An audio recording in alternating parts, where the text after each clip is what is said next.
10월 6일 성령 강림절 후 20번째 주일 주일날 예배를 다 같이 드리시겠습니다. 묵도하시겠습니다.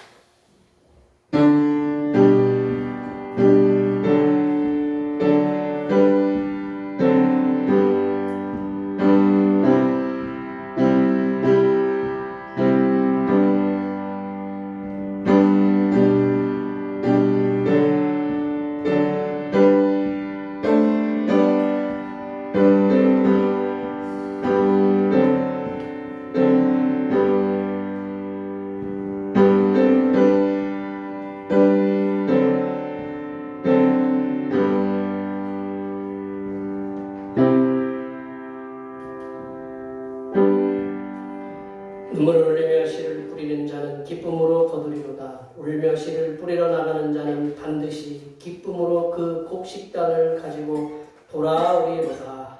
아멘.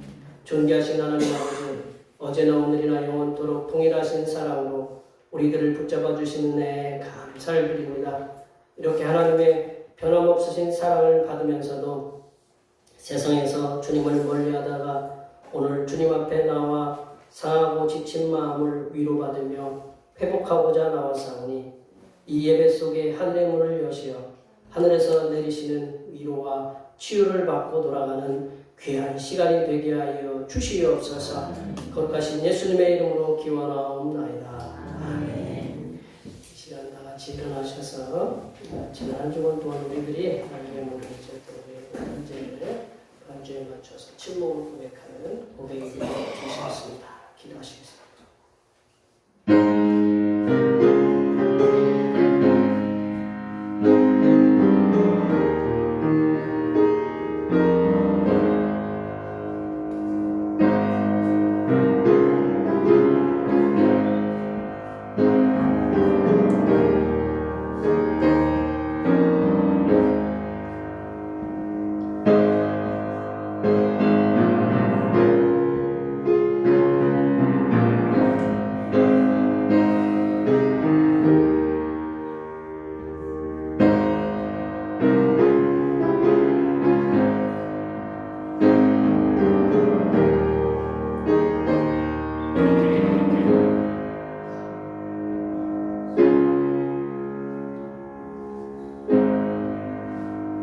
우리 하나님께서는 진심으로 죄를 고백하는 사람들에게 그 죄를 용서하기로 약속하셨습니다.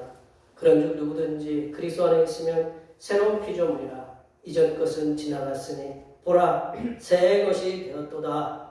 이 말씀에 의하여 우리의 죄가 용서받았음을 확신합니다. 아멘. 우리 찬양 고개 들어 주를 맞이해 찬양하시겠습니다.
시편 68편입니다. 성식 여러분, 여러분은 31번 시편 68편입니다.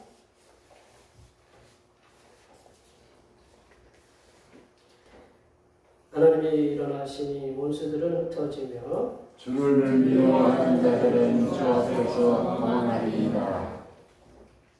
연기가 불려가듯이 그들을 몰아내소서. 불 앞에서 미리 녹음같이 악인이 하나님 앞에서 망하게 하소서. 악인은 기뻐하여 하나님 앞에서 뛰놀리며 기뻐하고 즐거워할지어다. 하나님께 노래하며 그 이름을 찬양하라. 하늘을 타고 광야에 행하시던 일을 위하여 대로를 수축하라. 그의 이름은 여호와이시니 그의 앞에서 뛰놀지어다.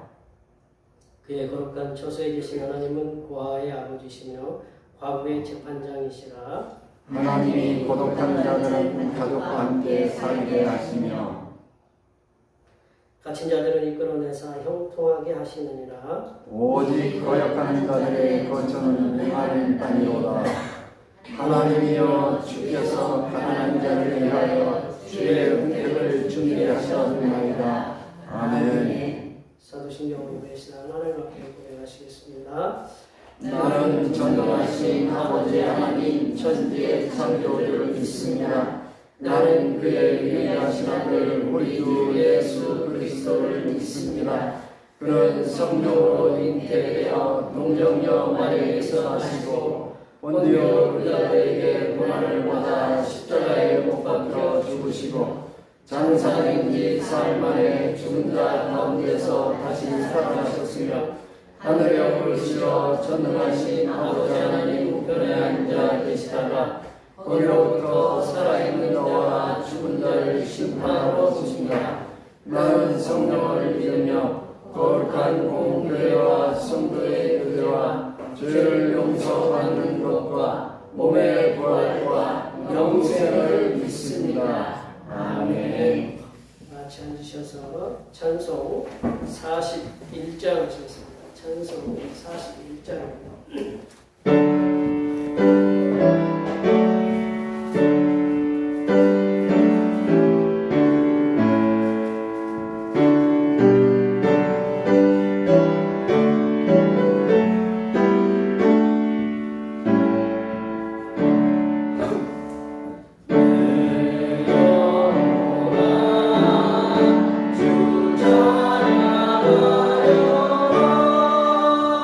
오늘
세상의 풍랑 속에서 믿음의 가정들을 주님의 장중에 붙들어 주셔서 하나님 나라의 전초기지로 삼아주신 은혜를 감사드립니다.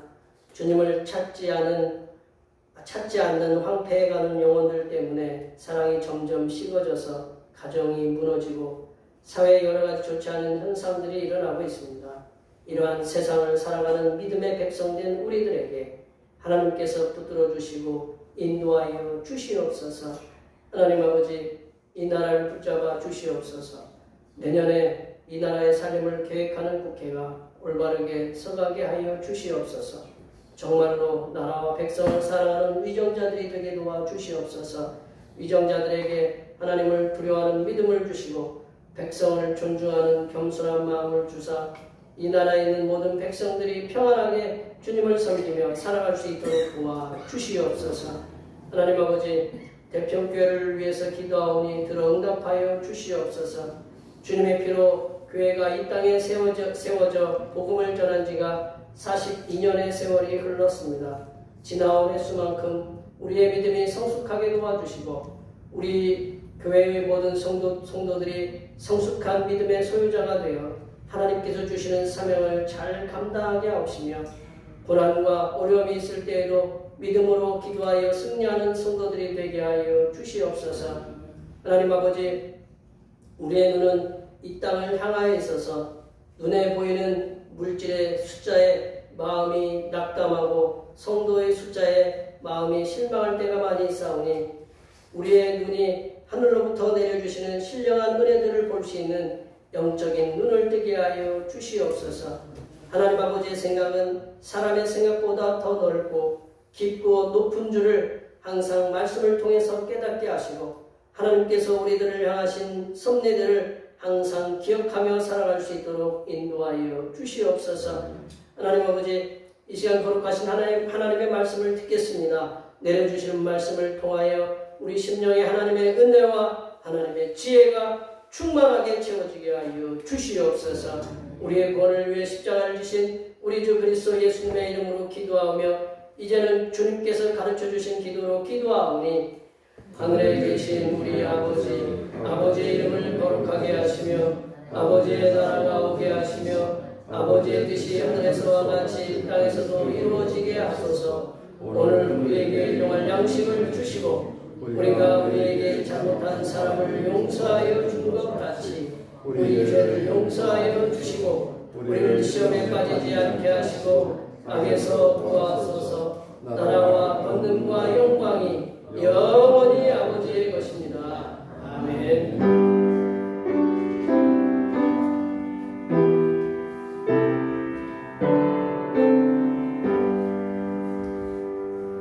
오늘 우리에게 주신 하나님의 말씀은 신약성경 마가복음입니다. 마가복음 14장 1절에서 9절 말씀드립니다. 신약성경 79쪽에 있습니다. 성령 강림절 20번째 주일에 주신 하나님의 말씀은 신약성경 마가복음 14장 1절에서 9절 말씀까지입니다. 신약성경 79쪽에 있습니다. 한 절씩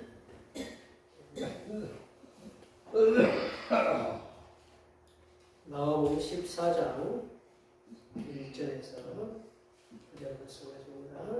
한 절씩 교독하시겠습니다. 이틀이 지나면 유월절과 무교절이라 대제사장들과 서기관들이 예수를 흉계로 잡아 죽일 방도를 구하며 이르되 밀란이 날까 하노니 명절에는 하시는 하더라. 예수께서 베다니 나병 환자 시몬의 집에서 식사하실 때에 한 여자가 매우 각진하니까 순전한 나드 한 옥합을 가지고 와서 그 옥합을 깨뜨려 예수의 머리에 부으니 어떤 사람들이 화를 내어 서로 말하되 어찌하여 이 향유를 허비하는가. 이 향유를 300데나리온 이상에 팔아 가난한 자들에게 줄 수 있었겠도다 하며 그 여자를 책망하는지라. 예수께서 이르시되 가만두라 너희가 어찌하여 그를 괴롭게 하느냐 그가 내게 좋은 일을 하였느니라. 가난한 자들은 항상 너희와 함께 있으니 아무 때라도 원하는 대로 도울 수 있겠거니와 나는 너희와 항상 함께 있지 아니하리라. 그는 힘을 다하여 내 몸에 향유를 부어 내 장례를 미리 준비하였느니라. 함께 보십니다. 내가 진실로 너희에게 이르노니 온 천하에 어디서든지 복음이 전파되는 곳에는 이 여자가 향유로 말하여 그를 기억하리라 하시니라. 아멘. 오늘은 성령 강림 교회 20번째 주일입니다.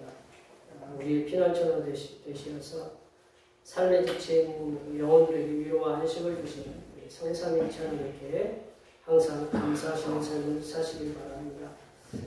매주일 찬양 예배는 오후 1시에 강사님과 여러분의 도움에서 기도를 이렇게 드립니다. 10월 목회 계획은 19일 날 안양제 예수님과 있고 31일 장신영롱 대회가 있습니다.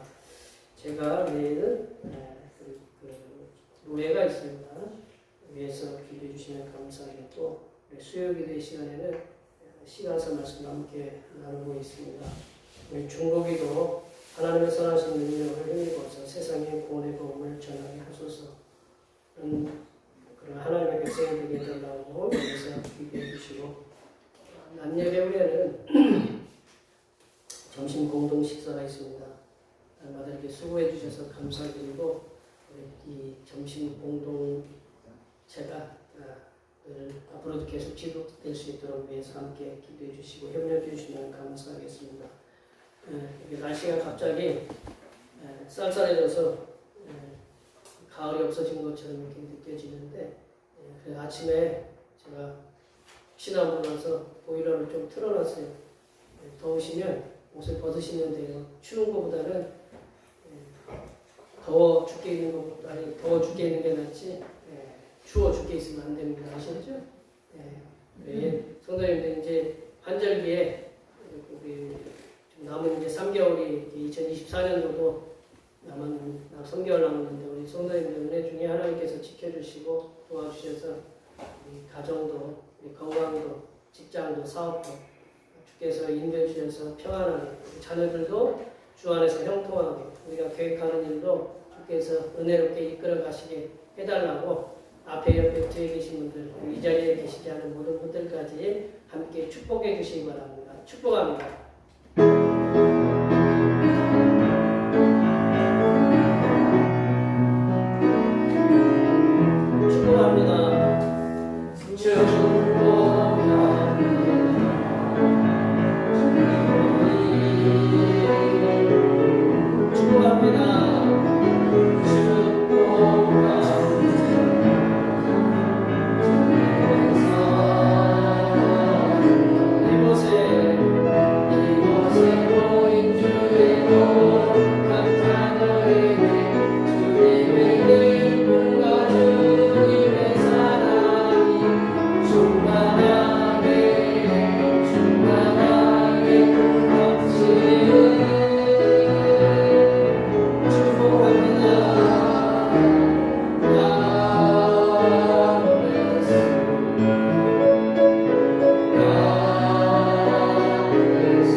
한 나라의 선진국이냐 그렇지 못하느냐라는 그 여부를 판가름하는 척도 가운데 하나가 그 사회의 기부 문화가 얼마나 발전했느냐 따른다 이렇게 그리고 소득 수준도 이렇게 얘기하지만 기부 문화가 얼마나 발전했느냐에 따라서 선진국이나 그렇지 않느냐 판가름할 수 있다는 거예요. 기부라는 게 뭐냐? 사전에 찾아보니까 내려보세요. 사전에 찾아보니까 이 뭐 공적인 일이나 남을 돕기 위해서 돈이나 물건을 내놓는 것을 갖다가 기부다. 그래서 요즘은 뭐 이제 물질만 내놓는 것도 아니고 재능도 내놓아서 이제 재능 기부 뭐 그런 일도 있잖아요. 이렇게 내놓는 게 있잖아요. 요즘 방송을 도배하고 있는 배드민턴 뭐 체육협회나 그리고 뭐 우리 아들이 축협이라고 하네요. 우리들이 생각하는 축협이 아니고 축구협회예요. 예. 축산업협동조합이 아니고 축구협회. 예. 축협 똑같은 축협이라서 하는 또 헷갈려가지고 축구협회. 그 대통령까지 이제 말을 하다 이렇게 나오는 걸 볼 수 있는데 이제 그 잘못된 모습들이 있어가지고 우리 그 어떤 옛날에 대통령 따님께서도 돈 엄청나게 내놓고 우리 맨유에서 뛰었던 어떤 축구 선수도 돈을 갖다가 엄청나게 천문학적인 숫자 100억. 예. 억하다 우리는 죽잖아요 지금은. 예. 억하잖아요. 그렇게 돈을 내놔서 이제 뭐 이 배드민턴 협회나 뭐 축구 협회를 잘 뭐 살려보겠다 그런 얘기들을 이렇게 하는데요. 이외에도 우리가 이제 방송에 보면 이제 공인들이라는 건 방송에 나와서 이제 뭐 배우라든가 탤런트, 뭐 가수라든가 그런 어떤 뭐 이제 뭐 이렇게 스포츠 선수들 중에 우리가 알만한 사람들 중에 어려운 사람들을 위해서 오래전부터 뭐 기부를 했다. 그런 모습들을 이제 방송이나 저희들이 가끔 이제 핸드폰에 보면 페이스북이라든가 뭐 너튜브, 뭐 유튜브 그런 데서 이렇게 SNS 이렇게 보면 나와 있잖아요. 그 중에 뭐 우리가 뭐 실명을 거론해서 그렇지만 뭐 장나라라는 그 배우도 그렇고 가수 션이라는 분도 그렇고 그래서 많은 이 기부를 이렇게 했다라고 공공연하게 많은 사람들에게 이렇게 정평에 나와 있는 그것을 이렇게 볼 수 있는데요. 자신이 가지고 있는 재산을 공적인 일이나 누군가를 돕기 위해서 기꺼이 내놓는다. 그거 쉽지 않죠, 그죠? 그거 쉽지 않은 일이에요. 이 경험해보시니까, 그죠? 경험해보시니까. 누군가를, 우리는 지금 그래요. 우리는 내 코가 석자야. 내 코가 이렇게 석자가 쭉 늘어나가지고 이 코를 닦아야 되는데, 네 코가 지금 신경 쓰는 게 아니야. 내 코가 지금 쭉 늘어나져 있는데, 만약 우리가 다른 사람을 돕겠다 그러면, 다른 어려운 사람들을 도우려고 손을 내미는 일에 대해서 돕는 일에 대한 분명한 내가 어려움 중에도 분명하게 내가 도와야 되는 의미가 있어야 돼. 그리고 자신의 의지가 있어야 된다. 내가 어려움 중에도 내가 기꺼이 내가 손을 내밀어서 돕겠다라는 그런 의지가 함께 동반되어야 도울 수 있다라는 거죠.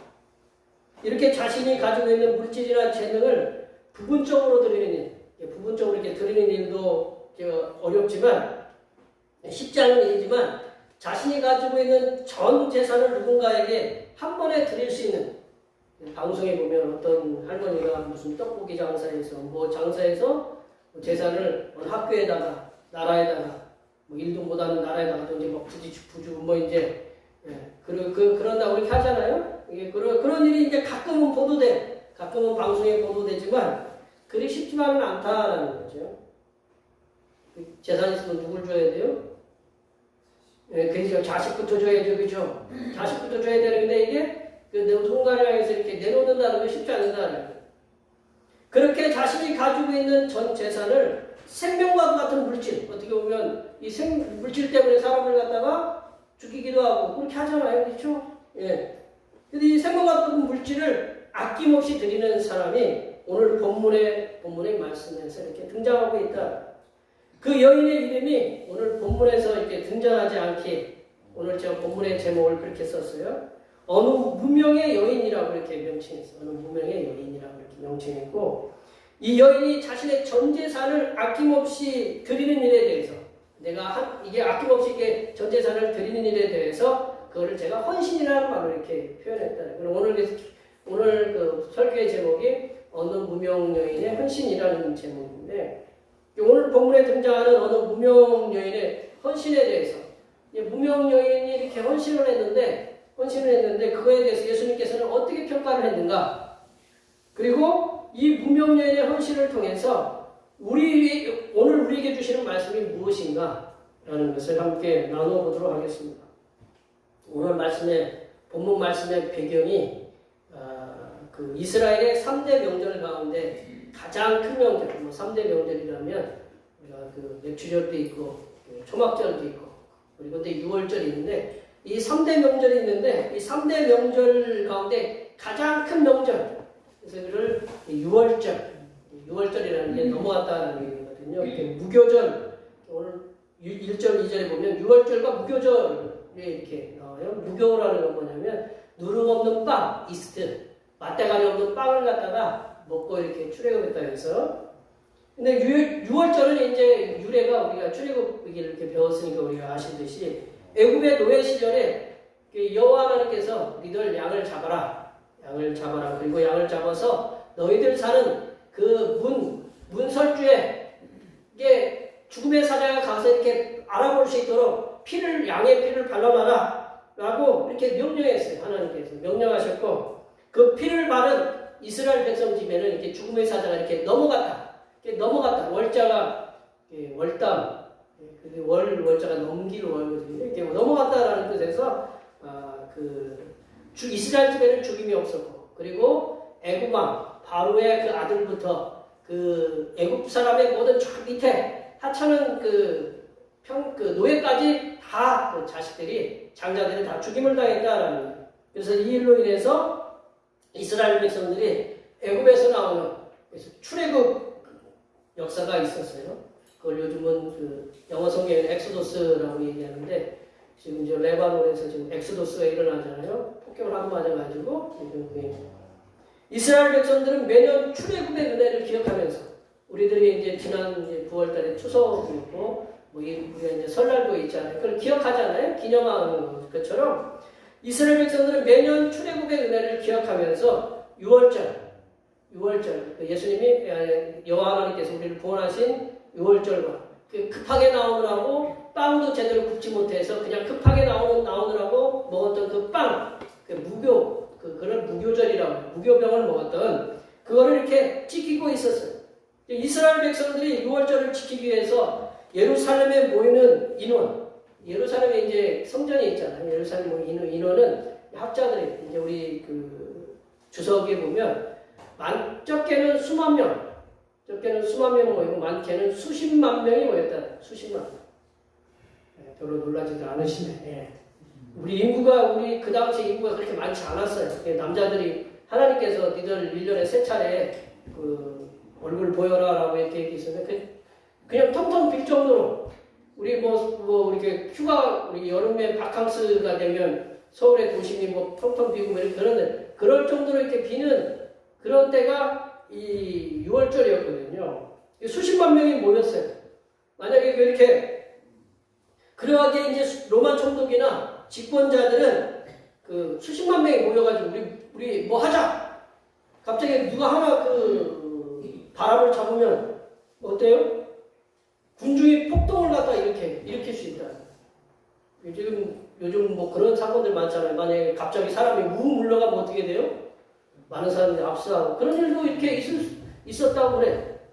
그러니까 수십만 명, 적게는 수만 명, 많게는 수십만 명이 한 곳에 모여가지고 그렇게 일치단결해가지고 로마에 대해서 항거한다 그러면 굉장히 큰 위협이 되기 때문에 그 당시에는 6월절에는 로마의 군대 병력들 그걸 막 모아가지고 예의주시하고 있었다는 거죠. 근데 이제 이런 상황 속에서 예수님께서는 예루살렘에서 인기가 있는 자로 많은 이들을 몰고 다녔어요. 요즘 저쪽 트로트 가수 중에 임영웅 온다 그러면 요즘 안표도 다 나타나는데, 안표가 무슨 안표, 어둠표예요? 어둠표 80몇만 원짜리 이렇게 되고, 그보다 임영보다 더 많은 돈을 갖다 안표로 구하는 변상훈가 누가 우리 인천공항에서 너무 병원을 갖다가 세게 했던 그 친구, 그 안표가 200 몇만 원이래요. 하나 보겠다고. 만약에 그런 예수님이 그 정도 인기가 있었어요. 임영웅이나 지금의 뭐 BTS 방탄소년단처럼 딱 오면 그냥 모든 것이 옛날 생각하면 돼요. 나훈아 오빠나 남진 오빠. 예, 그 오면 이게 쫙 몰려가잖아요. 그죠? 그런 거랑 똑같은 거예요. 예수님이 그 정도 인기가 있으셨다라는 거죠. 그러니까 이제 예수님이 바람몰이를 해가지고 야 우리 노마 한번 정복시키자 뭐라고 그렇게 얘기하면 이제는 일이 일어날 수 있다라는 거죠. 그러니까 이제 그 예루살렘이 이러한 예수님의 상황들을 갖다 예의주시하고 있던 사람들이 누구였냐면 대제사장인 그리고 서기관들, 그러니까 즉 예루살렘의 그 성전들을 쥐락펴락, 예루살렘의 성전을 쥐락펴락 하고 있던 종교자 지도자들이었어요. 아, 이 예수가 이게 폭동을 일으키면 어떡하냐? 이들은 자신들의 종교적인 지위와 권력의 조직이 무너질까봐 예수님을 흉계로 잡아서 죽이려는 그런 악한 계획을 하고 있었어요.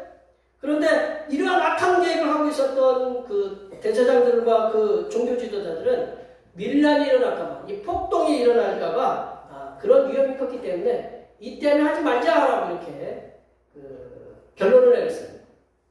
그래서 오늘 본문 1절과 2절 말씀이 바로 그 얘기다라는 거죠. 예루살렘 한쪽에서는 이렇게 악한 흉계가 있었어요. 예수님을 잡으려고 하는 악한 흉계가 있었던 반면에 예수님께서 거하고 계셨던 베다니, 감람산 쪽에 있는 그런 베다니, 우리 저 베다니 교회 말고 베다니, 우리 예루살렘에서 약 3km 떨어진 있었던 베다니에서는 또 다른 아름다운 풍경이 벌어지고 있었다는 거죠. 예수님께서는 베다니에 있던 나병 환자 시몬의 초대를 받았다. 나병 환자 시몬의 초대를 받았어요. 그래서 그 집에서 식사를 하고 계셨다. 이스라엘 백성들의 일반적인 상식에서는 이해가 가지 않는 상황이었다는 거죠. 그것은 예수님께서 나병 환자, 이스라엘 백성들의 그 공동체에서 함께할 수 없었던 나병 환자 그 시몬이 예수님을 초대했다는 것이죠. 나병 환자는 보통 따로 살았거든요. 근데 초대했다라는 거죠. 어떤 이 상황이 이해가 되지 않으시겠지만, 이제 학자들이 추측하건데, 저들이 그런 일리가 있다고 이렇게 생각이 되는데, 이 나병 환자 시몬은 예수님으로부터 이제 치유함을 받아서 그 감사함으로 예수님을 즐거운 마음으로 초대하였으면 분명하다. 여기 계신 오늘 온몸에 막 몸살이 있고, 몸에 있는 질병들이 있잖아요. 몸에 이제 이거는 불치병이다. 이거는 고칠 수가 없다. 기침 계속 나오는데 기침을 갖다가 갑자기 하나님이 뚝 그치고, 당뇨도 고치고, 고혈압도 고치고, 그리고 지금 우리가 앓고 있는 질병을 하나님께서 고쳐주셨다. 예수님이 그냥 오셔가지고 딱 고쳐주셨다. 그러면 입 싹 닦아요? 어떻게 해야 돼요? 그래도 대접을 해야 될 거 아니에요. 그런 마음으로 이 시몬이 초대를 했다. 옛날에는 이렇게 우리 나병 환자들 주변에 이렇게 살았던 동네가 있잖아요. 그런 동네들이 있고 이제 근데 같이 이렇게 대하기가 꺼려했잖아요. 그죠? 꺼려했을 정도로. 근데 예수님이 이 시몬의 집에 들어갈 수 있었던 것은 뭐냐면 나병 환자였던 시몬을 예수님께서 치료하셔서 치유함을 받은 시몬이 감사함으로 예수님을 초대해서 주님은 그 즐거운 마음으로 예루살렘에 오면 쉴 곳이 이제 마땅치 않으셨을 텐데 그 즐거운 마음으로 그곳에 가셔서 이제 쉬고 계셨다라는 거죠. 그리고 식사를 하고 계셨다라는 거죠. 이렇게 식사를 하고 있는데 식사 시간은 어때요? 식사 시간에는 눈치를 보면서 식사 먹어요.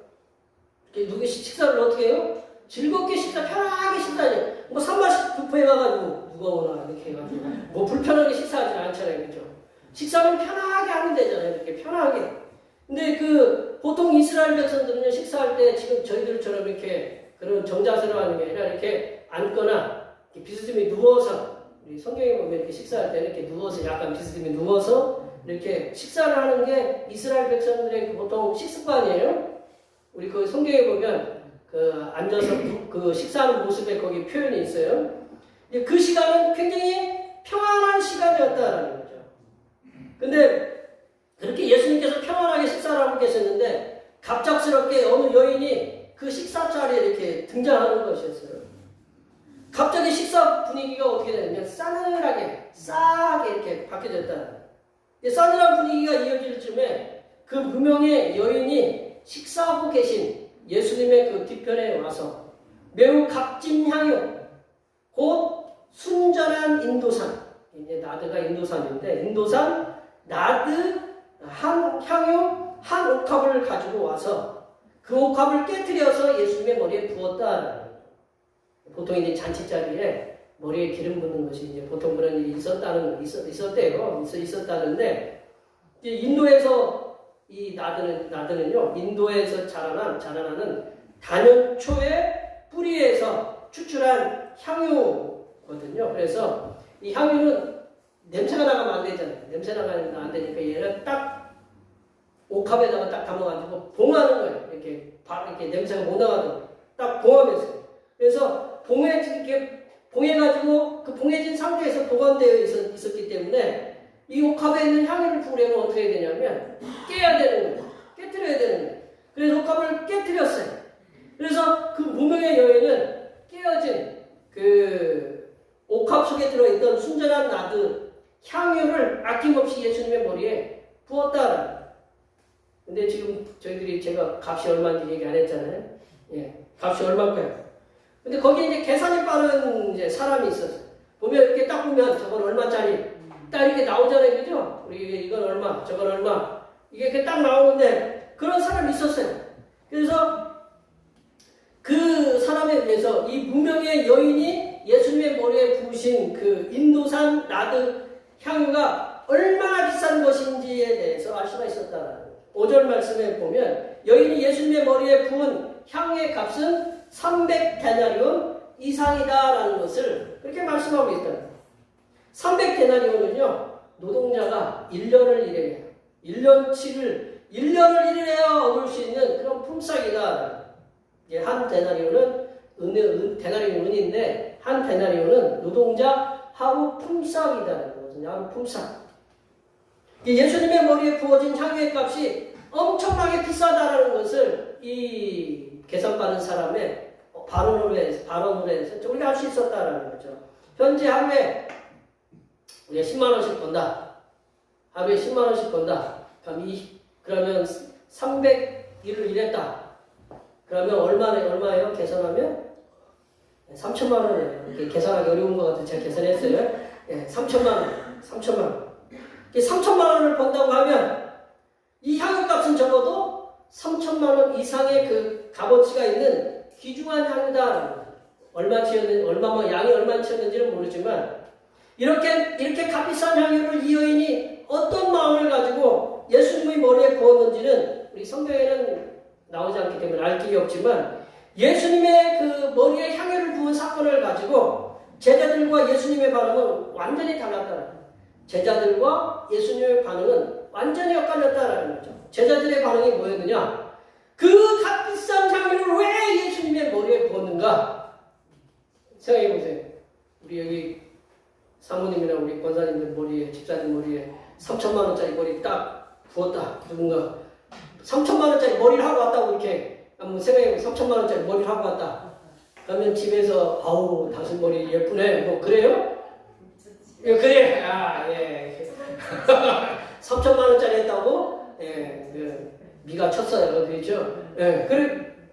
그 4절 말씀에 이제 뭐라고 했냐면 왜 그 값싼 향유를 왜 머리에 부어서 허비를 하는가? 우리 4절 말씀 다 같이 한번 읽어볼게요. 4절 말씀 다 같이 한번 읽어보겠습니다.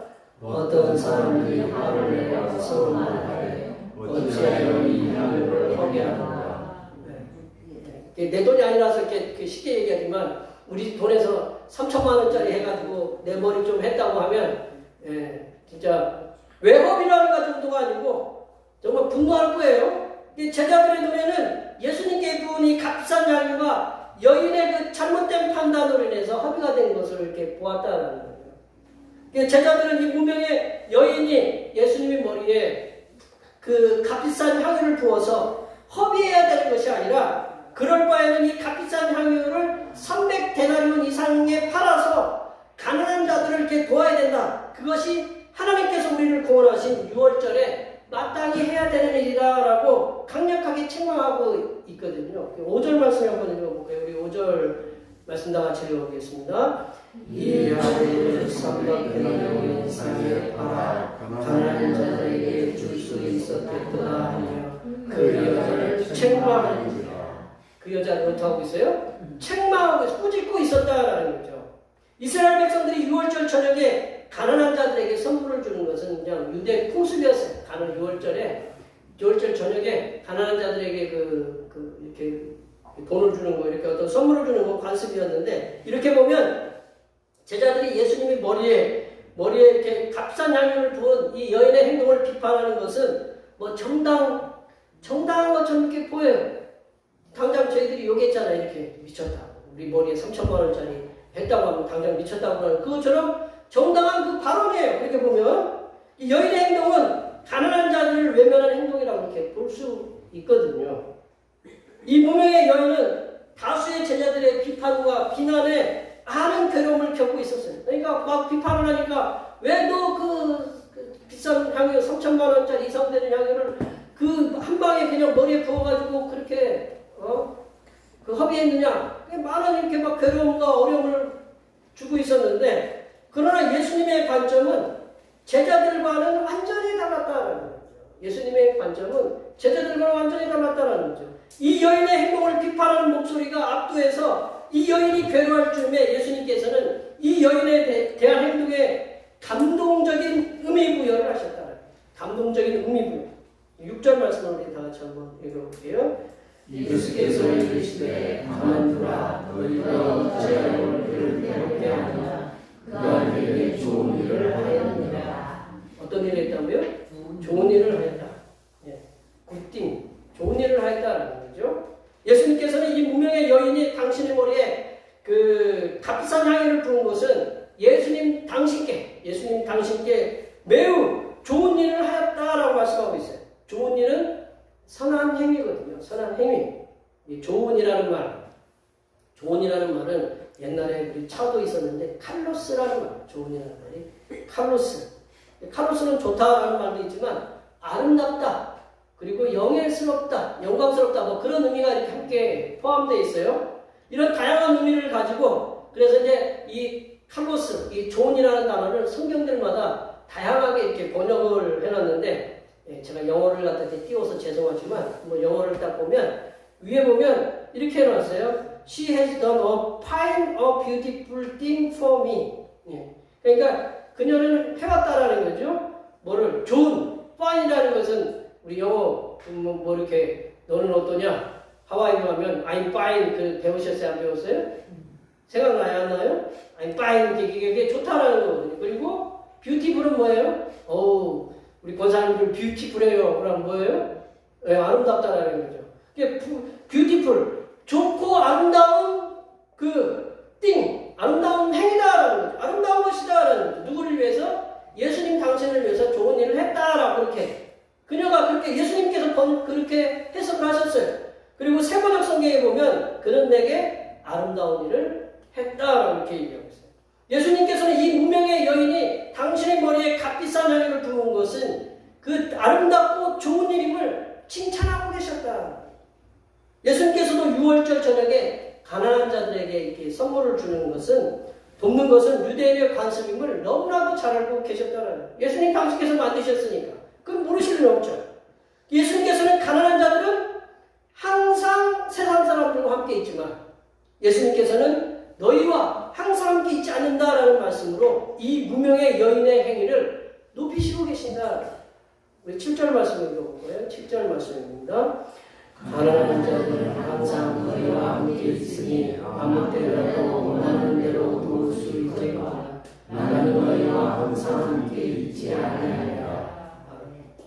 이 말씀을요, 좀 이게 꽃같게 읽으면 이게 예수님께서 하신 이 말씀이 가난한 사람들은 언제까지나 가난한 채로 남아있는 것이 하나님의 뜻이라고 그렇게 오해할 수가 있어요.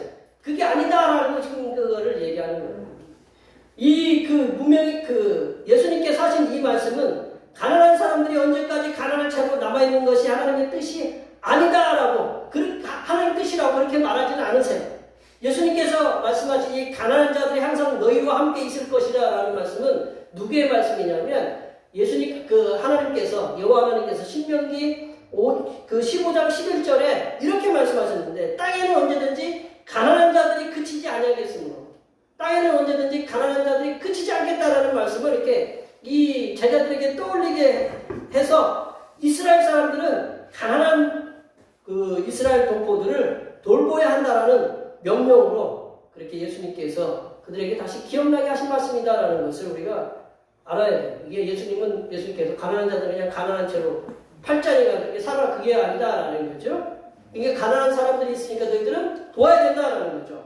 가난한 자들은 사회적인 구조로 인해서 항상 존재하지만 예수님 당신께서는 이제 곧 제자들을 떠나야 된다라는 거죠. 근데 내일 모레면 십자가에 달려야 되는 그런 상황에 있다라는 거죠.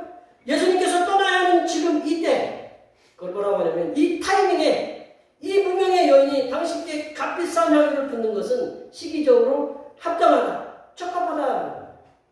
우리 원사님들이나 여기 계시는 분들이 뭔가 딱 이렇게 내가 필요한데 누군가가 딱 갖다 줬어요. 그건 뭐라고 그래요? 이게 하나님의 은혜다. 그걸 뭐라고 하냐면 사람들은 타이밍을 갖다가 잘 맞췄다라고 해요. 타이밍. 하나님의 그 타이밍이거든요. 하나님 예수님이 십자가에 못 박혀 드는 그 타이밍에 이 여인이 예수님의 머리에 향유를 부었다라는 거죠. 또한 예수님께서는 이 무명의 여인이 당신의 머리에 값비싼 향유를 부은 의미에 대해서 이렇게 얘기하고 있는데 8절 말씀 읽어볼까요? 8절 말씀입니다. 그는 힘을 다하여 향유를 부어 내 장례를 미리 준비하였느니라. 향유는 언제 부냐면 이렇게 죽은 다음에 부는 거거든요. 죽은 다음에 부는데 미리 부었다라는 미리 예수님께서는 이 여인이 자신의 온 힘을 다해서 자신의 전 재산을 드렸고 그 얼마나 부담스럽겠어요. 남자 머리에 셀파 모르는 남자 머리 뒤에 가가지고 머리 꼭 각게 틀려가지고 이렇게 붓는다는 거 얼마나 부담스러워요? 안스러워요? 네, 저기 계신 분들이 김 목사한테 전화하려면 목사님 또 뭐 하고 있을 텐데 전화해야 되나 말아야 되나 그런 고민도 하면서 전화하시잖아요, 그죠? 네, 전화하실 때 왜냐면 뭐 할 때 이렇게 뭔가 이렇게 좀 부담스러운 때가 있어요. 그게 이 여인이 낯선 남자한테 갑자기 뒤에 다가가지고 한번 생각해보세요. 여기 다 이렇게 결혼들 가정들이 있으시면 낯선 여자가 남의 남편 뒤에 가가지고 머리 깨트려봐요. 그러면 좋아들 하세요? 예수님 결혼을 안 하셨지만 뭐 결혼하시고 하나님이시니까 하실 일은 없겠지만 부담스러운 일이에요. 그 여인은 자신의 온 힘을 다해서 온 마음을 다해서 하시는 힘을 다해서 예수님 당신의 몸에 향유를 부어서 예수님 당신의 장례를 미리 준비하셨다고 미리 준비하였다고 이렇게 말씀하고 계신다는 거죠.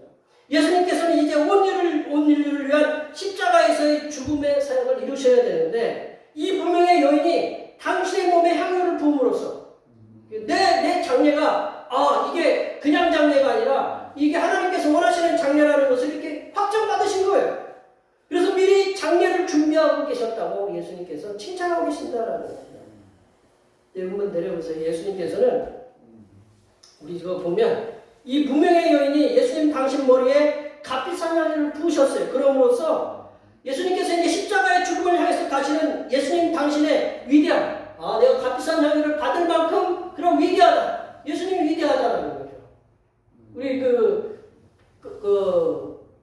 돈 있으신 분들은 어떻게 해요? 뭐 하나를 하더라도 그냥 가볍게 하지 않잖아요. 뭐 옷을 입어도 차를 타도 뭐를 먹어 음식을 먹어도 어떻게 해요? 다 이렇게 값진 것을 하잖아요. 그만큼 뭐가 있어요? 품격이 있고 그 위치가 있다는 거죠. 예수님께서 이 비싼 향유를 부은 것은 그만큼 예수님의 위대하심, 예수님 당신의 위대하시다라는 것을 이렇게 표현하고 있고 예수님의 죽음의 중요한 의미를 선포하고 있음을 말씀하고 계십니다. 내 이 죽음이 그냥 하찮은 죽음이 아니라 많은 온 인류를 향한 죽음이 이만큼 소중하고 귀중하다라는 것, 그것을 얘기하고 있는 것이 이 여인이 예수님 머리에 비싼 향유를 값싼 향유를 부은 것이다라고 우리 말씀하고 있습니다. 더 나아가서 이 무명의 여인이 예수님의 머리에 기름을 부음으로써 그 여인은 예수님을 갖다가 왕이신 그리스도로 인정한다. 기름 부음는 사람들은요, 기름 부음을 받으면 옛날에는 왕, 제사장, 선지자 이렇게 기름 부음을 받았어요. 근데 예수님을 왕으로서 이렇게 인정하고 있다는 거죠. 그래야 예수님께서는 이 무명의 여인이 당신께 행하였던 이 귀한 행동에 대해서 복음이 전파되는 곳마다 그 기억이 되게 하라고 9절 말씀에서 그렇게 말씀하고 계십니다. 예수님께서 이 무명의 여인이 예수님 당신께 값비싼 향유를 부은 것에 대한 칭찬은 이 무명의 여인이 예수님께 자신의 모든 것을 다 드리는 헌신에 해당하는 거예요. 내 거 가진 거를 다 드렸다라는 거죠. 그런 헌신에 해당되고 있음을 예수님께서는 말씀하고 있다는 거예요. 예수님께 값비싼 향유를 부은 것이 제자들의 눈에는 허비한 것처럼 보였지만 예수님께서는 이 여인의 행위가 복음이 전파되는 곳마다 기억되고 기념되어야 될 기념비적인 그런 헌신적인 행위임을 말씀하라고 제자들에게 그렇게 당부하고 있습니다. 그럼 우리들은 이 무명의 여인의 예수님을 위한 헌신의 행동을 통해서 지금 이 시대에 살아가는 이 시대의 예수님을 위해서 지금 우리들은 예수님을 위해서 어떤 삶을 살아내야 하는가? 먼저는 내려보세요. 먼저는 왕이신 예수님을 위해서 헌신하려면 우리가 가진 것을 내어놓는 그런 희생이 필요하다는 거죠. 이 무명의 여인이 자신이 가지고 있는 모든 것을 다 바쳐서 예수님께서 장례를 준비했던 것처럼 우리들을 위해서 당신을 희생하신 예수님을 위해서 우리들이 가지고 있는 물질도 우리가 예수님한테 내놓아야 되고 시간도 재능도 건강도 우리가 가지고 있는 것이 뭔가 예수님이 필요하다면 내놓는 그런 헌신의 희생이 따라야 된다라는 거죠. 두 번째로 우리 주변에 있는 사회적인 약자들에 대한 관심도 계속적으로 가져야 된다는 거죠. 예수님께서 신명기의 말씀을 통해서 가난한 자들이 항상 우리 주변에 있을 것이라는 말씀을 우리가 되새기면서 우리 사회적 옛날에 그런 말씀 있잖아요. 가난은 임금도 못 구한다라고 그런 말이 있잖아요. 이 사회적 구조적으로 인한 어려움에 빠진 사회적 약자들에 대한 관심을 가지고 돕는 일도 계속적으로 해야 된다. 지금 전 세계적으로 전쟁이 일어났어요. 어제 세계 뉴스를 보니까 지금 가자지구 거기 완전히 그 전쟁으로 인해서 지금까지 42,000명이 죽었대요. 그 중에 거의 절반 이상이 여인과 이렇게 죽으라는 그런 제도 표현이 그렇지만 어린아이들이 이렇게 그 표현 중에 그 가자지구에 그 꼬마가 이렇게 촬영된 게 있는데 우리들은 아무 잘못이 없잖아요. 10살짜리인가 그런 거 보셨잖아요. 그런 사람들이 하루에 한 끼 먹는 것도 지금 쉽지 않다. 거의 굶는 날이 이렇게 거의 많다라고 이렇게 얘기하고 있다는 거죠. 그렇게 전쟁으로 인해서 어려움을 당하고 기후 이상으로 인해서 지금 우리나라에 뭐가 올랐어요? 김치가 아니고 금치잖아요, 그죠? 네, 금치고 부추가 이제 가장 많이 올랐다고 하더만 고구마 값도 오르고 안 오른 게 없잖아요, 그죠? 이상으로 인해서 우리는 그래도 먹을 수 있어요. 그러나 저쪽 우리 때문에 피해당하는 그 아프리카 쪽이나 그 동남아 아시아 쪽이 굉장히 피해를 입어요. 지금 전 세계적으로 많은 피해를 입는다. 그런 피해를 입는 사람들, 그 이상으로 인해서 고통을 당하는 수많은 사람들을 향해서 우리가 작지만 손을 내미는 그런 행위가 필요하다. 말씀을 정리하면요. 어느 무명의 여인의 헌신은 예수님께서 왕되심과 위대하심을 높이는 상징적인 행위였다라는 것을 우리가 기억해야 된다. 그러하게 이 무명의 여인의 헌신은 계속적으로 기억해야 되고 기념이 되어야 된다. 그리고 이 무명의 여인의 헌신의 삶을 본받아서 예수님께 우리들이 가진 것을 기꺼이 드리는 삶의 자세가 필요하고 아직도 사회적으로 어려움에 처해 있는 그런 약자들을 위해서 도움의 손길을 내미는 삶을 살도록 힘써야 된다. 여기에 모여 예배하시는 모든 주님의 백성들께서는 이 무명의 여인의 헌신처럼 성삼일체 하나님께서 우리들에게 주신 건강 그리고 물질, 시간, 재능 우리가 가지고 있는 것들을 온전하게 하나님께 드리심을 통해서 세상에서 소금과 빛의 사명을 성실하게 감당하시기를 바랍니다. 그리하여서 세상에서 성삼일체 하나님의 이름을 드러내며 존귀하게 만드시는 하나님의 귀한 백성들이 되시기를 간절히 축원합니다. 기도하시겠습니다. 하나님 사랑과 은혜가 풍성하신 하나님 아버지, 어느 무명의 여인이 예수님께 값비싼 향유를 부음으로써 헌신한 것처럼 우리들이 가지고 있는 건강, 물질, 시간, 재능들을 주님께 드려 세상에서 성삼일체 하나님의 이름이 존귀하고 높여지게 되는 놀라운 역사들이 일어나게 하여 주시옵소서. 거룩하신 예수님의 이름으로 기도하옵나이다. 오늘 우리에게 주신 말씀 생각하시면서 찬송 211절 하시겠습니다. 찬송하시면서 준비하신 일은 하나님 앞에 드리시겠습니다.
사랑하는 자들에게 복의 복을 더하시기를 기뻐하신 하나님 아버지, 주님 앞에 예배드리면서 빈손으로 나오지 않고 귀한 예물을 온전히 준비하여 드릴 수 있도록 인도하심을 감사드립니다.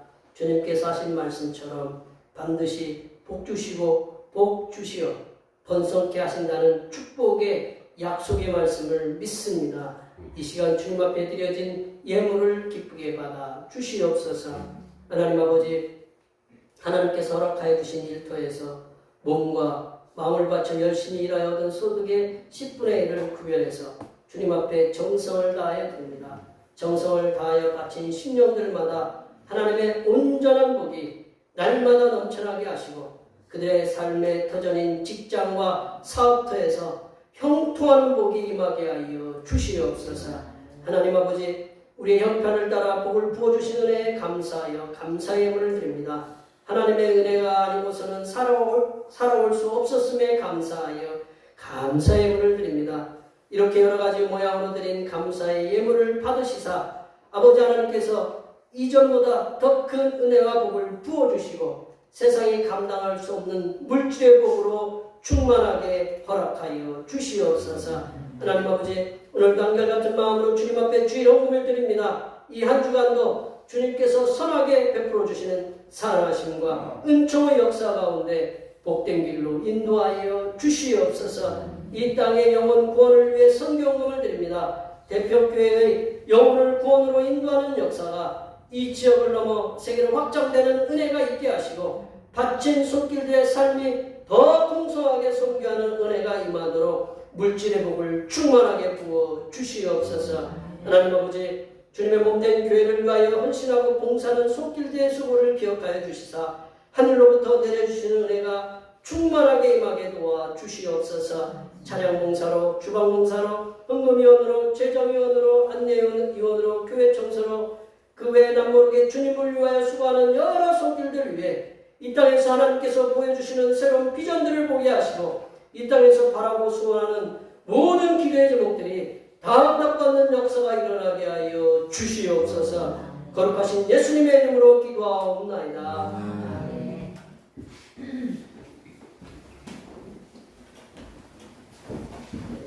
일어나셔서 사명선언을 작성하셨습니다. 대표교회 사명선언은 대표교회의 사명은 하나님께서 우리와 함께 하시는 절대의 믿음과 우리 가족을 사랑으로 구원하여 주심과 교회를 부흥시켜 주심을 비전 삼아 지역과 나라와 세계에 소금과 빛의 사명을 감당하는 것입니다. 믿음으로 하나님을 기쁘시게. 아멘. 치유하는 교회 보고 제창하시겠습니다. 하나님의 구속의 은혜로 지역과 세상을 치유하는 교회입니다. 결단의 찬송 하나님의 부르시는 찬양하시겠습니다.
이제는 죄인된 우리들의 구원을 위해 십자가 위에서 온전하게 희생하신 우리 주님 예수 그리스도의 은혜와 인생들의 즐거운 헌신을 기쁘게 받으시는 하나님 아버지의 무한하신 사랑하심으로 즐거운 헌신을 할 수 있도록 용기를 부어주시는 보혜사 성령 하나님의 교통하심과 교제하심과 위로 충만하게 하시니 우리가 가지고 있는 모든 것으로 아낌없는 헌신함을 통해서 성삼일체 하나님만을 섬기기로 다짐하는 여기 모인 모든 주님의 백성들 위해와 그들의 가정과 건강과 직장과 사업과 학업 위해와 올해의 모든 농사와 모든 계획들 위해와 흩어져 있는 모든 자녀 손들 위해와 이 자리에 함께하지 못한 모든 대표교회 권속들 머리머리 위해와 이 나라의 의정 간의 갈등의 장기화로 인해 발생하는 희생자들이 더 이상 발생하지 않도록 하나님께서 의사와 정부에게 지혜를 주시어서 해결하여 주심과